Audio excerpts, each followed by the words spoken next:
Hi dears, welcome back to my channel. இன்றைக்கி hotel ஸ்டைலில் white kurma எப்படி பண்ணுறதுன்னு பார்ப்போம். ரொம்ப டேஸ்ட்டாக இருக்கும். இது வந்து இட்லி, தோசை, சப்பாத்தி, பரோட்டா, ஆப்பம் எல்லாத்துக்கும் ரொம்ப நல்லாயிருக்கும். ரொம்ப சிம்பிளாக செஞ்சிடலாம். வாங்க வீடியோக்குள்ளே போகலாம். ஒரு மிக்ஸி ஜாரில் 1.5 டேபிள் ஸ்பூனுக்கு கசகசா சேர்த்துக்கோங்க. சோம்பு வந்து 3/4 டேபிள் ஸ்பூன் சேர்த்துக்கோங்க. காரத்துக்கு தகுந்த மாதிரி பச்சை மிளகாய் சேர்த்துக்கோங்க. நான் அரைக்கிறதுக்கு 3 பச்சை மிளகாய், அப்புறமா வதக்கிறதுக்கு பச்சை மிளகாய் சேர்த்துக்கிறேன். ஏன்னா நம்ம வந்து இதில் மிளகாத்தூள்லாம் சேர்க்க போகிறதில்ல. நான் வந்து உருளைக்கிழங்கு, பீன்ஸு, கேரட்டு, கொஞ்சமாக பட்டாணி இருந்தது அது சேர்த்துருக்கேன். வெங்காயம் வந்து சாப் பண்ண போகிறேன். தக்காளி அப்படியே தான் சேர்த்து வதக்க போகிறேன். இதில் வந்து நம்ம மிக்சியில் ஊற வச்சுருந்தது வந்து நம்ம அப்படி அரைச்சி பேஸ்ட்டாக எடுத்துக்கலாம். இப்போ வந்து ஒரு குக்கரில் 3 டேபிள் ஸ்பூன் எண்ணெய் சேர்த்துக்கோங்க.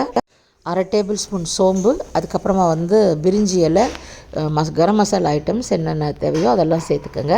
அப்புறமா வந்து வெங்காயம் சாப் பண்ணியிருக்கிறது, தக்காளி பொடியாக கட் பண்ணியிருக்கேன், இதெல்லாம் சேர்த்து நல்லா ஒரு 5 நிமிஷம் வதக்கிக்கோங்க. அதுக்கப்புறம் நம்ம கட் பண்ணி வச்சுருக்கிற காய்கறிகள் சேர்த்துக்கலாம். என்னென்ன காய்கறிகள் உங்களுக்கு இஷ்டமோ அதை நீங்கள் இதில் சேர்த்துக்கலாம்.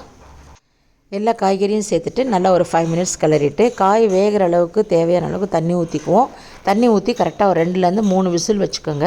அப்போ வந்து காயெல்லாம் நல்லா வெந்துடும். நம்ம குருமா சீக்கிரமாக ரெடி ஆகிடும். உங்களுக்கு குருமா எந்த அளவுக்கு தேவையோ அந்த அளவுக்கு தண்ணி ஊற்றிக்கோங்க. இதில் வந்து நம்ம விசில் வந்து 3 விசிலுக்கு மேலே போயிடாமல் பார்த்துக்கோங்க. காய்கறிங்க குழஞ்சிரும். அதே மாதிரி ரொம்ப வேகாமல் இருந்தாலும் நல்லா இருக்காது. கொஞ்சம் நல்லா வெந்து சாஃப்டாக இருந்ததுன்னா டேஸ்ட் ரொம்ப நல்லாயிருக்கும். இப்போ பாருங்கள், நம்ம ப்ரெஷரில் அடங்கிருச்சு. திறந்து பார்த்திங்கன்னா காயெல்லாம் வெந்து குழம்பு நல்லா கொதிச்சிட்ருக்கு. இதில் வந்து நம்ம அரைச்சி வச்சுருக்கிற பேஸ்ட்டு சேர்த்துக்குவோம்.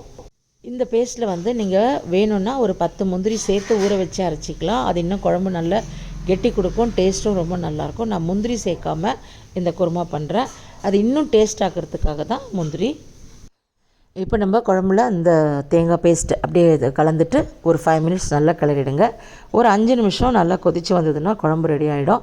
இதோட வந்து நம்ம சர்வ் பண்ண ஆரம்பிச்சிடலாம். மேலே வந்து கொஞ்சமாக கொத்தமல்லி தூவிக்கோங்க. அவ்வளோதான். நான் இன்றைக்கி டின்னருக்கு தோசையோடு சாப்பிட போகிறேன். நீங்கள் எப்படி செஞ்சீங்கன்னுட்டு எனக்கு கமெண்ட்டில் சொல்லுங்கள். என் சேனலை சப்ஸ்கிரைப் பண்ணாமல் பார்க்குறவங்க சப்ஸ்கிரைப் பண்ணிக்கோங்க. பக்கத்தில் இருக்கிற பெல் ஐக்கானையும் ப்ரெஸ் பண்ணிக்கோங்க. அப்போ தான் நான் போடுற வீடியோ உங்களுக்கு நோட்டிஃபிகேஷனில் வந்து சேரும். ஒரு லைக் பட்டன், ரொம்ப பிடிச்சதுன்னா ஒரு share button. Take care, dears. Keep smiling. Bye.